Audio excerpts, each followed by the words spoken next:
Researchers at UCI have developed a wearable, flexible, and disposable respiratory monitor that can continuously monitor an individual's metrics. This development is geared to benefit individuals with asthma and other respiratory conditions. I believe that it is necessary for us to continue to better the technology we have to regularly monitor our health. Innovations such as this wearable respiratory monitor make it possible for individuals to learn about their bodies and better predict acute issues such as asthma attacks. However, from a product development perspective, I believe that there is a lot of room for improvement in the design of this product. As someone who has worn mobile EKGs on multiple occasions, I think that the adhesive part of monitors like this aren't the biggest issue. If we're able to make these monitors wireless, I believe people, in particular children, will have an easier time using them. Not only will they be physically more comfortable, I believe that individuals will feel more confident wearing them on a day-to-day basis.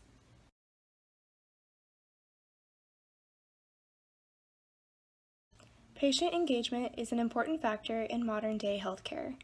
As the number of patients in our healthcare system increases, we can argue that the standard of care is decreasing because practitioners have to handle a larger quantity of people. However, when we take a closer look, we can understand that the care is a two-way street. While it is a practitioner's responsibility to take the time to understand and to help their patients to the best of their ability, it's important for patients to remain engaged in their own welfare.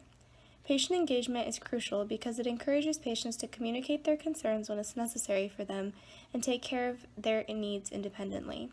According to the study, about 40% of deaths in the U.S. are caused by modifiable behavior issues. If patient engagement were to be better, these deaths could decrease in number because patients would follow prescribed routines and behaviors.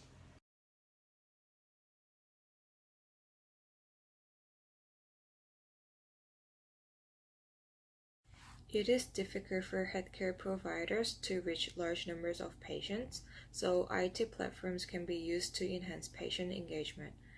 IT platforms allow patients to have easier access to information and manage their own health. Patients feel connected and cared for with using these IT platforms. It also increases efficiency by reducing staff time and lowering overall costs of the healthcare system. As a result, IT platforms improve health outcomes, reduce costs, and enhance patient satisfaction.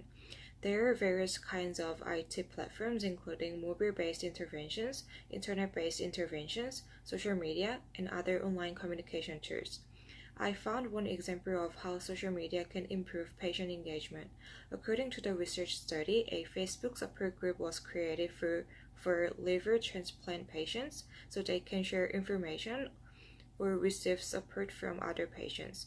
A total of 95% of survey respondents reported that joining the group had a positive impact on their care. The study showed that the integration of social media platforms into clinical practice can improve patient engagement and satisfaction.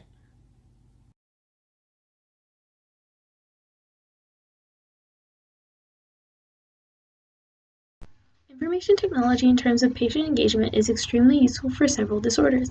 However, this is in regards to disorders which inhibit a person's daily functioning. One thing to note about IT patient engagement is the population this is aimed to help. One of the articles mentioned that there was no significant improvement in a patient's behavior with the use of IT in patients that smoked. This could be correlated to a patient's intrinsic goals. For example, if you contrast a patient who is a smoker with a patient with diabetes, the patient with diabetes is far more likely to rely on IT because their condition is life-threatening. The patient with diabetes is more likely to monitor their behavior, such as their sugar intake and glucose level, because without this they can't function. This dichotomy between patients with diabetes and patients who smoke also is highlighted between the dichotomy between addiction and life-threatening conditions, meaning that there is a high difference in behavior.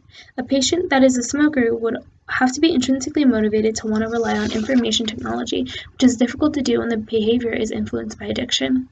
With information technology, if a patient that is a smoker does not want to quit smoking, they could easily ignore it.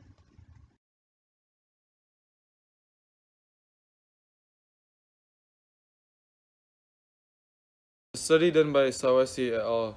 Was done in order to analyze in a systematic fashion the usage of IT, or information technology, in the engagement and promotion of a patient's behavior towards their health, as a majority of health issues are formed by easily preventable cases. such as lack of exercise, smoking, an unhealthy diet, or neglecting to take their medication. This was also a study done to test the effectiveness and feasibility of an IT platform being used on the general populace, and what challenges are usually faced. In order to do the study, electronic databases such as PubMed, Web of Science, PsycInfo, and Google Scholar were used in order to collect research and information about patient engagement in their health and their behavioral changes as the IT platform was implemented in their lives. This article was vetted and reviewed by a separate investigative team and went through a stringent procedure in order to be included within the study. This study actually included 170 other studies and overall showed that IT platforms did improve health behavior by approximately 88.8%. There was also a lot of data to analyze in the study other than simply the health behavior, such as 11% of studies showing that IT platforms had no effects on health behaviors, and in some internet-based studies, no correlation was found between abstaining from smoking and spending time on these platforms. 18% of these studies also showed that undesirable effects on health behavior were found through the use of social media. This was conducted in a psychiatric hospital, and most of the patients in the hospital had higher levels of distress and anxiety as they used social media.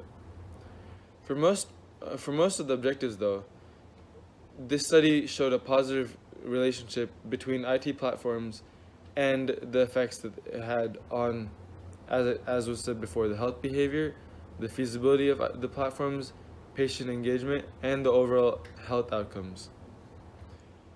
However, most of these studies were performed in the US and only included English language research.